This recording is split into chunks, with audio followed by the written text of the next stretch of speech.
जय श्री कृष्णा दोस्तों। आज की कहानी बहुत ही मज़ेदार है, तो कहानी को अंत तक ज़रूर देखें। हमें आशा है ये कहानी आपको ज़रूर पसंद आएगी। तो चलिए कहानी शुरू करते हैं। किसी नगर में एक बहुत ही धनी व्यक्ति रहता था। नाम था ठाकुर चरण सिंह। ठाकुर चरण सिंह बहुत ही कठिन उसूलों के साथ जीवन बिताने वाला व्यक्ति था और धार्मिक भी उतना ही था। वहां के राजा उनका नगर सेठ के बराबर ही मान सम्मान करते थे। माता पिता, दो बेटों और बेटी से भरपूर परिवार था।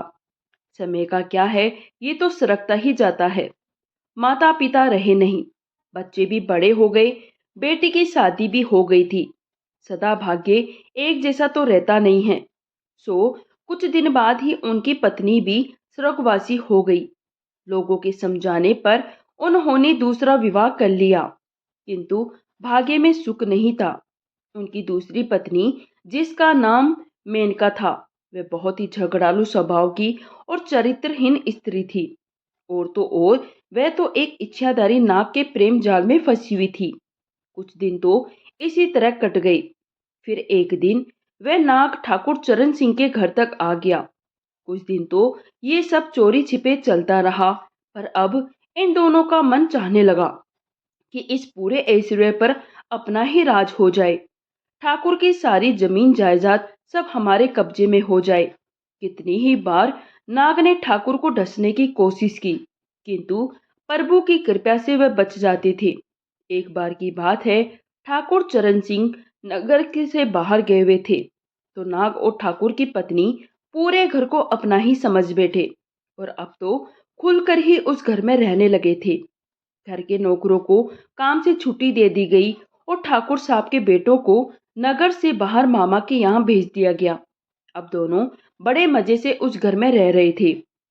फिर एक दिन अचानक ठाकुर की पत्नी को याद आया कि एक दो दिन में ठाकुर वापिस आने वाला है। पूर्णिमा जो आने वाली थी, ठाकुर पूर्णिमा से एक दिन पहले चंपा के बाग में चले जाते थे और वहीं डेरा डालकर रहते थे। और अगले दिन पूर्णिमा के दिन सवेरे स्नान ध्यान करने के बाद ब्राह्मण भोज करवा के ही वापस आते थे। उस समय उनके साथ केवल एक रसोइया ही होता था, जो उनके और ब्राह्मण के लिए भोजन का इंतजाम करता था।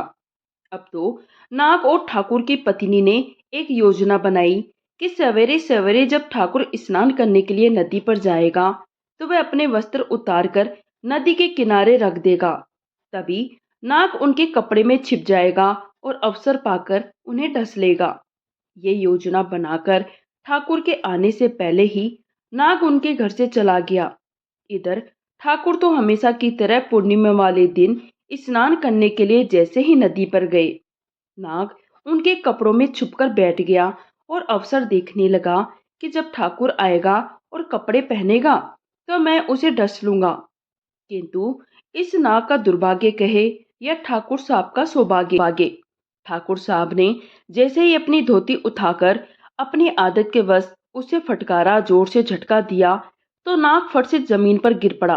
अब कोई डरपोक व्यक्ति होता तो शायद पुकारते नाग को देखकर अपने होश खो बैठता, लेकिन यहाँ थे ठाकुर चरण सिंह। वे वीर राजपूत थे। उन्होंने अपनी लाठी से ही उसका काम तमाम कर दिया और उसे वहीं एक पेड़ पर टांग दिया। अपना सारा काम समाप्त करके जब वे घर पे आए, तो उनकी पत्नी ने हैरानी से पूछा, आ गए आप? तो ठाकुर ने जवाब दिया, हाँ मैं आ गया। क्या हुआ? तुम मुझे इतनी हैरानी से क्यों पूछ रही हो और क्यों देख रही हो? कुछ होने वाला था क्या? परसनों की झड़ी लगा दी? ठाकुर साहब ने, वह चरित्रहीन है, इतना तो ठाकुर साहब भी उसे जानते थे, पर आज उसके इस तरह हैरान होकर आप आ गए ऐसा पूछने पर ठाकुर साहब को बहुत ही बुरा सा लगा। अरे नहीं नहीं, वो तो बस जब से आप चंपा जी के बाग में गए हो, मेरा मन बहुत ही बेचैन हो रहा था। ऐसा लग रहा था कि जैसे कुछ अनिष्ट होने वाला है। मेरा मन बार बार घबरा रहा था। इतना कहकर मेनका ने अपने चेहरे का पसीना पोंछा। अच्छा, इतनी फिक्र का अच्छा, इतनी फिक्र करती हो आप हमारी? वैसे आप सही कह रही हो। आज तो हम सीधे मौत के मुंह में चले गए थे, पर हमने मौत को भी हरा दिया। क्या मतलब? पत्नी ने चौंक कर पूछा। जब मैं नहा रहा था तभी एक झेरेला नाग मेरे कपड़ों में छुपकर बैठ गया, और तुम्हें तो पता ही है कि मैं कपड़े पहनने से पहले उन्हें फटकारता हूँ। फिर क्या हुआ? पत्नी ने हैरानी से पूछा। क्या होता? जैसे ही मैंने कपड़े फटकारे वह फट से नीचे गिर पड़ा और मारा गया। क्या? किसने मारा उसे? ये सुनकर मेनका के चेहरे पर हवाइयां उड़ने लगी। मैंने मारा, और कौन था जो उसे मार सकता था? वह बड़ा ही विशाल और जहरीला था, पर हमारी भी बाजुओं की ताकत अभी कम नहीं हुई है। हाँ, वह तो है, ठाकुर ने थोड़ा सा नकली मुस्कुराते हुए कहा। फिर क्या हुआ? फिर क्या होता? मारकर उसे वहीं पेड़ पर लटका दिया। ठाकुर साहब तो अपने कमरे में चले गए, पर मेनका पूरी रात विलाप करती रही। अगले दिन वह ठाकुर से छिपते हुए बाग में गई और नाग को देखकर फूट फूट कर रोने लगी कि उसने अपने आंसू पोंछ दिए और क्रोध में भरकर बोली, मेरे नाग, मैं इस ठाकुर से तुम्हारी मौत का बदला जरूर लूंगी। और नाग की अस्थियों के 4 कांटे निकाल कर ले आई। उसने एक कांटा तो ठाकुर की पगड़ी में और दूसरा ठाकुर साहब के पलंग में छिपा दिया। एक पलंग के पास रखे हुए स्टूल, जिसे पुराने जमाने में मचिया कहा जाता था, उसमें छिपा दिया। एक कांटा कमरे में जलने वाले दिए में रख दिया। पुराने समय में दिए ही रोशनी के लिए जलाए जाते थे, सो उसी में डाल दिया और ठाकुर के घर वापस आने का इंतजार करने लगी। शाम को ठाकुर जब घर पे आए तो उनसे बातों ही बातों में कहने लगी, अच्छा, ये बताइए, आपको अपनी अक्ल पर कितना भरोसा है? अगर मैं आपसे एक पहेली पूछूं तो क्या उसका उत्तर दे सकते हैं? ये सुनकर ठाकुर खुश होते हुए बोला, हाँ हाँ, पूछो। वैसे भी मैं आज बहुत खुश हूँ। एक तो मैं सुबह मौत के मुंह से बच गया था, और दूसरा, आज सौदे में काफी अच्छा मुनाफा हुआ है। नहीं नहीं, ऐसे नहीं, शर्त है कि पहेली का उत्तर अधिक से अधिक 15 दिनों में देना है, अन्यथा 16वें दिन सुबह होते ही मैं आपको मार डालूंगी। और मेरी दूसरी शर्त यह है कि इस पहेली को तुम खुद ही सुलझाओगे, किसी की मदद नहीं लोगे। और तीसरी शर्त यह है कि आपके मरने के बाद आपकी सारी संपत्ति मेरी हो जाएगी। ठाकुर साहब ये सुनकर चौंक पड़े। उन्हें बिल्कुल भी यकीन नहीं था कि एक पहेली के लिए मेरी जान लेने की बात कह देगी, पर फिर भी ठाकुर साहब ने विषय की गंभीरता की ओर ध्यान दिए बिना ही हाँ कर दिया। किंतु ये क्या? पहेली सुनते ही तो उनके होश उड़ गए। पहली क्या थी, ये तो पहले ही कहा जा चुका है कि वह एक चरित्रहीन स्त्री थी। उसके मन में तो अपने प्रेमी के कातिल से बदला लेने की बात चल रही थी। उसने नाग की अस्थियों को छुपाई गई जगह को छोड़कर पहेली बना दी। पहेली थी, पिया खटिया, पिया मचिया, पिया सिर की बगिया, पिया जले समसिया, सारी रतिया चंपे जी की बगिया। ठाकुर चरण सिंह ने पहेली का उत्तर सारी शक्ति लगा दी। सारा दिन सारी रात चिंता में ही बीत जाती थी। बेटे कहते थे, पिताजी, कोई परेशानी हो रही है तो वेद को दिखा लो, दवाई ले लो। ठाकुर साहब अंदर ही अंदर घुटते जा रहे थे, पर वह किसी से कुछ कह भी नहीं सकते थे। इन्हीं परेशानियों में 14वां दिन भी बीत गया और उन्हें कुछ समझ में नहीं आ रहा था। अब ठाकुर साहब ने सोचा कि एक औरत की चाल में फंसकर जान गंवाने से तो अच्छा है मैं यहाँ से कहीं दूर चला जाता हूँ। यही सोचकर किसी से कुछ कहे बिना वह घर से निकल गई। दिन तो बीत गया, किंतु रात को बेटे परेशान हो गए। जब सौतेली माँ से पूछा कि पिताजी कहाँ है, तो वह नकली दिखावा करते हुए उन्हीं पर चिल्ला पड़ी, इतने बड़े हो गए हो, माँ बाप का ध्यान भी नहीं रखते हो। न जाने मेरे पति कहाँ गए होंगे, कैसे होंगे। ये कहकर वह जोर जोर से विलाप करने लगी, पर मन ही मन सोच रही थी, अच्छा हुआ जो मुंह छुपाकर भाग गया, नहीं तो मुझे यहाँ सबके सामने मारना पड़ता तो सब लोग मुझसे कितनी नफरत करने लग जाते। उसके जवान बेटे हो रहे हैं, क्या पता मुझे घर से निकाल देते। अब तो नाक का भी सारा नहीं रहा। इधर ठाकुर साहब तो जैसे तैसे अपने होशो हवास खो बैठे थे, बस चलते ही जा रहे थे, बिना ये जाने कि नगर तो क्या, वे तो अपने राज्य की अंतिम सीमा पर आ पहुंचे हैं। वहीं बने हुए कुएं के पास जाकर वहीं रखी बाल्टी से रस्सी की मदद से पानी निकालकर ढेर सारा पानी पी गए। सुबह से खाली पेट थे तो अचानक ढेर सारा पानी पीने की वजह से उन्हें चक्कर आ गया और वो वहीं बेहोश होकर गिर गए। अब इसे विधि का विधान कहे या ठाकुर चरण सिंह की अच्छी किस्मत या फिर उस चरित्रहीन स्त्री की बदकिस्मती, जो भी हो, इस कुएं पर सारे राज्य की घर की लक्ष्मी रात को इकट्ठा होती थी और एक दूसरे से बातें करती थी और फिर ब्रह्म मुहूर्त में अपने लोक को चली जाती थी। ऐसी मान्यता है कि शाम को जो भी दिया या लाइट रोशनी के लिए जलाया जाता है उसे सोने से पहले अवश्य ही बुझा देना चाहिए, क्योंकि माता लक्ष्मी जी को भी विश्राम के लिए बैकुंठ जाना होता है, अन्यथा नारायण दुखी हो जाते हैं। ये बातें पुराने जमाने में कही जाती थी और इनका इस जमाने में मजाक उड़ा दिया जाता है, किंतु मित्रों, ये कहानी भी पुराने जमाने की ही है और कहीं कहीं तो आज भी इन परंपराओं का पालन किया जाता है। साथ ही जलाते हुए और बुझाते समय श्रद्धा से प्रार्थना भी की जाती है। तो सारी लक्ष्मी वहां पर इकट्ठा होकर बातें कर रही थी। वह अपनी एक सखी को लेकर चिंतित थी कि 13 दिन हो गए, वह आती ही नहीं है, न जाने क्या बात है। तभी दूर से कोई आहट सुनकर वह चौंक पड़ी। ध्यान से देखा तो वह उनकी वही सहेली थी जो कि थकी हारी दौड़ती हुई चली आ रही थी। उसके आते ही सब एक साथ मिलकर उससे सवाल करने लगी। उनकी बातें और भरे पुष्पराज के शोर से संयोगवश ठाकुर साहब की बेहोशी भी खत्म हो गई। अब इसे भगवान की कृपा ही कह सकते हैं। कुछ महिलाओं की धीमी आवाज सुनकर चुपचाप पड़े रहे। वह सखी जो अभी अभी आई थी जोर से सांस लेने के बाद बोली, रुको तो बताती हूँ।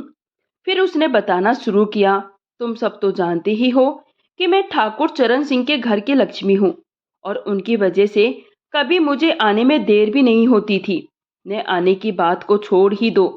हाँ, वही तो हम भी तो यही सोच रहे हैं कि तुम इतने दिन से क्यों नहीं आई। तो ठाकुर साहब ने दूसरी लक्ष्मी की आवाज सुनी, अरे बहन, इस समय ठाकुर अपनी दूसरी पत्नी के षड्यंत्र का शिकार हो गए हैं। उस चरित्रहीन औरत ने उन्हें एक पहेली में उलझा दिया है और कल सुबह वह उनका सिर भी कटवा देगी। ये तुम क्या कह रही हो? सारी लक्ष्मी एक साथ बोली। और कैसी पहेली, कैसी औरत है, ये बताती हूँ। उसने सबको सारी बात बताई कि कैसे उसने नाक की अस्थियों के कांटे एक पलंग में, एक स्टूल में, एक ठाकुर की पगड़ी और एक कमरे में जलने वाले दिए में छुपाकर पहेली बनाई और उस पहेली के चक्कर में ठाकुर साहब को फंसा दिया। और बहन सुनो, पहेली क्या है? पिया खटिया, पिया मचिया, पिया सर की पगिया, पिया जले समसिया, सारी रतिया चंपे जी की बगिया। इसलिए वह दिए को बुझाती ही नहीं थी और इसी वजह से मैं ना आ पाती थी। आज तो उसने इस खुशी में दिया बुझा दिया कि ठाकुर घर से डरकर भाग गया। अगर वह सुबह लौट भी आया तो वह उसे मारकर अपने प्रेमी का बदला ले लेगी। सारी लक्ष्मियां ये सुनकर हैरान हो गई। तभी ब्रह्म मुहूर्त होने को था, इसलिए वे सभी अपने लोक को चली गई। अब ठाकुर चरण सिंह ने अपने आप को संभाला। उत्तर तो वे जान चुके थे। सीधे राजा के पास जाकर सारी बात राजा को बताई। राजा उनके परम मित्र थे। राजा को सुनते ही क्रोध आ गया और उन्होंने अपने जल्लादों को भेजते हुए कहा, आप जल्दी से जल्दी इनके साथ घर पहुंचे और उस गंदी औरत को पंचायत के सामने सजा दे। मेरा रथ भी ले जाइए, मैं भी कुछ ही देर में पहुंच रहा हूँ। ठाकुर साहब रथ पर बैठकर अपने घर पहुंचे। उनके बच्चे और नौकर उन्हें देखकर बड़े खुश हुए। दोनों बेटे दौड़कर उनके गले लग गए और पूछने लगे, पिताजी, बिना बताए आप कहाँ चले गए थे? ठाकुर साहब बस मुस्कुरा दिए, बोले, कुछ नहीं। उन्होंने अपनी पत्नी की तरफ देखा तो वह कुलटाती स्त्री मंद मंद मुस्कुरा रही थी। उसने एकांत पाते ही ठाकुर को याद दिलाया कि याद है ना, आज 15वां दिन है। ठाकुर सिंह चरण सिंह भी मुस्कुराए और बोले, हाँ हाँ, याद है। चलो पंचायत चले। लोग भी तो देखे कि जो कभी किसी के सामने हार नहीं मानता वे कभी कभी कैसे फंस जाता है। लोग समझे कि जब आप अत्यधिक खुश हो तो किसी को कोई वचन ना दे। जैसे ही सब पंचायत में पहुंचे, राजा भी आ गए और आते ही सीधा ठाकुर से प्रश्न किया, कहिए चरण सिंह जी, कहिए चरण सिंह जी, पूरी सभा के सामने कहिए कि आपने अपनी पत्नी को सजा देने के लिए जल्लादों की मांग क्यों की। इतना सुनते ही तो वह दुष्ट औरत कांप उठी और चीखते हुए बोली, क्या ठाकुर, यही है तुम्हारा राजपूती वचन? राजा के पूछने पर उसने पहली पूछने और उसके साथ जुड़ी शर्तों के बारे में बताया और ये भी बताया कि आज 15वां दिन है। अगर इन्होंने उत्तर नहीं दिया तो शर्त के मुताबिक इनका सर कलम करवाना पड़ेगा। ये सुनकर राजा हंसे और बोले, क्यों चरण सिंह जी, आप जानते हैं ना पहेली का उत्तर? राजा ने फिर उस दुष्ट स्त्री से कहा, एक बार हमारे सामने उस पहेली को पूछिए, हम देखना चाहते हैं चरण सिंह उत्तर दे पाते हैं कि नहीं, तभी फैसला होगा। अब उसने सबके सामने दोहराया, पिया खटिया पिया मचिया, पिया सिर की पगिया, पिया जले समसिया सारी रतिया, चंपे जी की बगिया। और जैसे ही ठाकुर ने उत्तर देना शुरू किया वह घबरा गई। ठाकुर बोले, अरे दुष्ट स्त्री, मुझे सब पता है। तूने उस नाग की अस्थियों को एक मेरी पगड़ी में छुपाई, एक मेरी चारपाई में छुपाई, एक मछिया पर और एक दिए में।